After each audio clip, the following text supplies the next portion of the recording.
अच्छा, अब आगे की बात सुनिए, ये और ही गजब बात है। अभिषेक बनर्जी पर हमला हुआ, गलत हुआ, सबने उसकी निंदा की। ये लग कोई अब कोई कहे कि नाराजगी की वजह से हुआ कि बीजेपी के लोग थे, व्हाटएवर, हमला नहीं होना चाहिए था उनके ऊपर।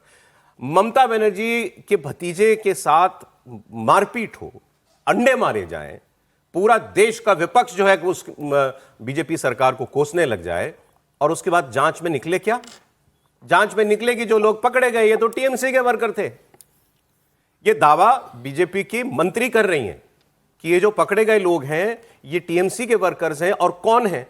ये कहा जा रहा है कि आईपैक ने, वो जो चुनाव वो करवाने वाली स्ट्रेटेजी बनाने वाली कंपनी, जिसको भी टीएमसी के नेता कोस रहे हैं कि उसकी वजह से चुनाव हारे, तो वो कह रहे हैं कि उसने एक व्यक्ति को इस सीट से, जहां जिस डायमंड हार्बर की जिस सीट की ये बात है विधानसभा की, किसी को टिकट दिला दिया, सोनारपुर, यहां से टिकट दिलाया, जिसको दूसरे वाले को भी प्रॉमिस कर रखा होगा और उसको टिकट नहीं मिला। तो ये उस नेता के कार्यकर्ता थे जिसको इस सीट पर टिकट नहीं मिला, ऐसा दावा किया जा रहा है। अब आप सोचिए कितनी गजब बात है। तृणमूल कांग्रेस का जनरल सेक्रेटरी, ममता बनर्जी का भतीजा, जिसको लोग डिफैक्टो चीफ मिनिस्टर कहते थे बंगाल का, वो पिट रहा है आदमी, और पीटने वाला उसी की पार्टी का निकल रहा है। ये अग्निमित्रा पॉल जो मंत्री है, उन्होंने दावा किया, सुनिए। ये जनता का गुस्सा है। अब अभिषेक बैनर्जी कल बोल रहे थे कि भाजपा ने करवाया ये, और आज जब अरेस्ट हुआ तो देखा जा रहा है कि लवली मैत्रो, वहां का टीएमसी विधायक के, एक्स विधायक के करीबी सब कैडर लोग हैं। तो ये टीएमसी में गोष्ठी दंड तो आज का बात नहीं है, वो बहुत दिन से चल रहा है। क्योंकि ये जो पार्टी है वो तोलाबाजी, सिंडिकेट और कटमनी के ऊपर चलता है। देश सेवा उनका प्रायोरिटी लिस्ट में नहीं है। इसीलिए आज पश्चिम बंगाल 50 साल मिनिमम पीछे चला गया। तो ये जनरोष है। सर गजब बात है ये तो, राहुल जी, ऐसा भी होता है? क्या चीज?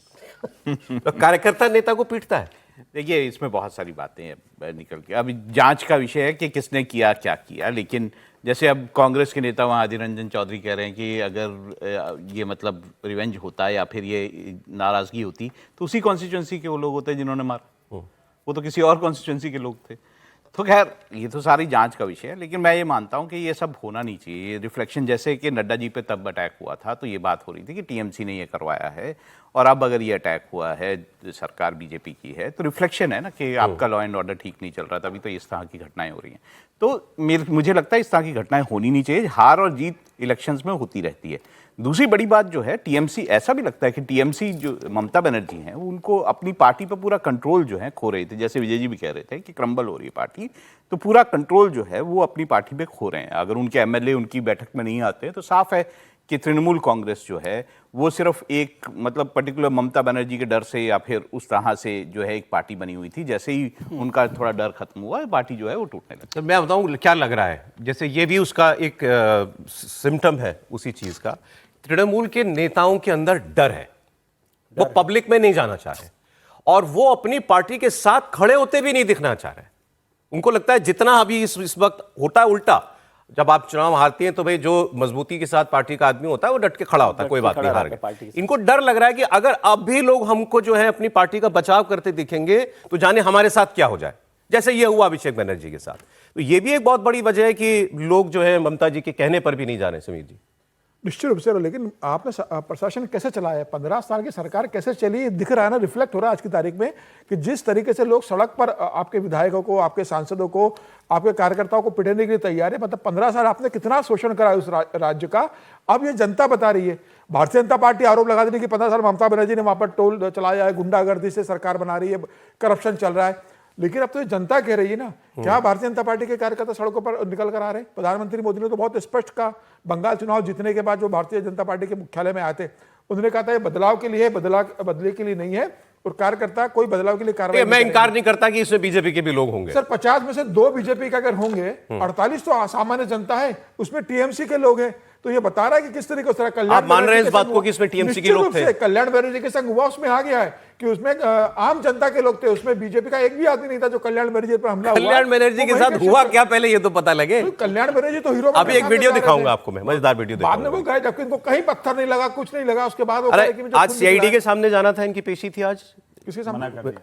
अभिषेक बनर्जी की नहीं गए, चिट्ठी लिख के शायद मना कर दिया CID के सामने स्वास्थ्य का कारण लेकर वो नहीं गए उन्होंने, वो जो समय मांगा। फर्जी हस्ताक्षर वाला मामला था। अब देखिए ना, MLA कह रहे हैं कि विधायक दल की बैठक में हमने साइन नहीं की, हम गए नहीं थे, वो फर्जी लेके आपने विधायक लीडर ऑफ अपोजिशन बना दिया। अब उसकी जांच हो रही है कि विधायक के साइन फर्जी बैठक में की जा अब रही है। जहां तक सवाल है कि बीजेपी ने कराया, एक बड़ा मुझे इंटरेस्टिंग बयान मिला दिलीप घोष जी का, मंत्री हैं और ये बीजेपी के कमिटेड लोगों में से हैं शुरुआत से, सही कह रहा हूं? संघ के प्रचारक रहे सर। तो वो इन्होंने क्या कहा, इन्होंने कहा अगर अभिषेक बनर्जी पर हमला हमने किया होता, अगर बीजेपी को करना होता ना, तो 15 दिन नहीं लगते हमें, कि 15 दिन हो गए हमको आए हुए, तो इतना इंतजार हम नहीं करते। अगर हमको ही करना होता तो, और करते तो फिर 5-5 मंजिला जिन्होंने मकान बनाए ना, सब ढह जाते।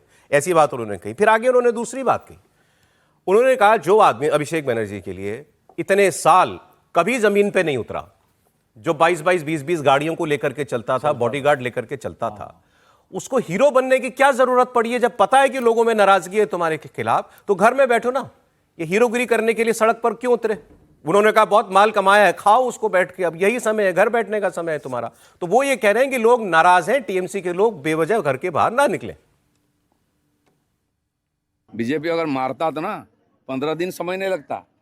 टीएमसी का नमो निशान, एक झंडा नहीं मिलता। 5-5 तल्ला बिल्डिंग में बैठे हुए ना, तोड़ के ईंटा निकाल देता सब।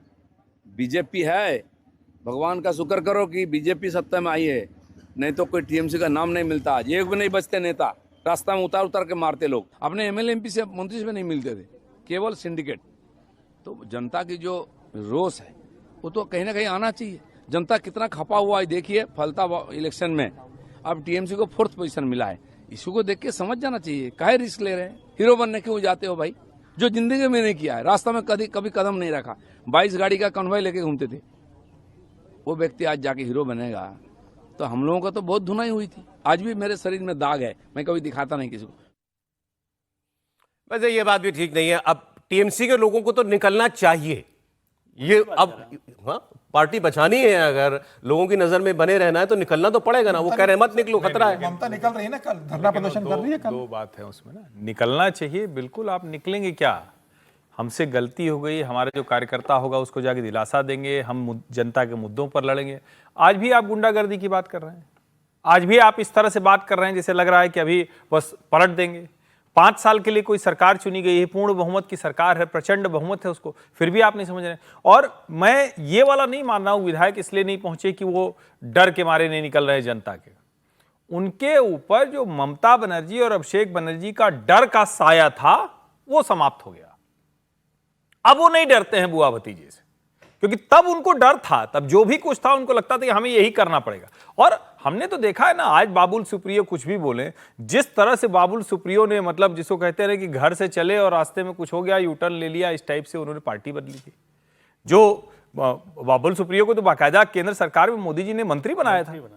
अर्जुन सिंह जो अभी आ गए हैं, लेकिन 2-2 बार आना जाना पड़ा। और वहां तृणमूल कांग्रेस से भाजपा में आए एक विधायक से, पूर्व विधायक, उनसे मैं कोलकाता में बात कर रहा था, उन्होंने कहा भाई साहब आप लोगों को तो अंदाजा ही नहीं यहां किस तरह से होता है, पूरा परिवार तनाव में आ जाता है, ममता बनर्जी इस तरह से दबाव डालती है। ये ऐसा नहीं है कि कोई अपने नेताओं पे, अपने नेता और जो अपने यहां से चला गया, अच्छा, दोनों पे। और कहे कि आप लोग समझ ही नहीं सकते हैं कि जो राजनीति बंगाल में होती है। इसीलिए मैं कह रहा हूं, मैं तो हैरान हूं अभी तक बाबुल सुप्रियो पलटे क्यों नहीं। नहीं वो ठीक है, वो अपना वो भी समय ले रहे होंगे, आ जाएंगे वो। लेकिन बाबुल सुप्रियो थोड़ा मतलब डरने वाले आदमी हैं, तो उस तरह से वो जल्दी चले गए थे। अरे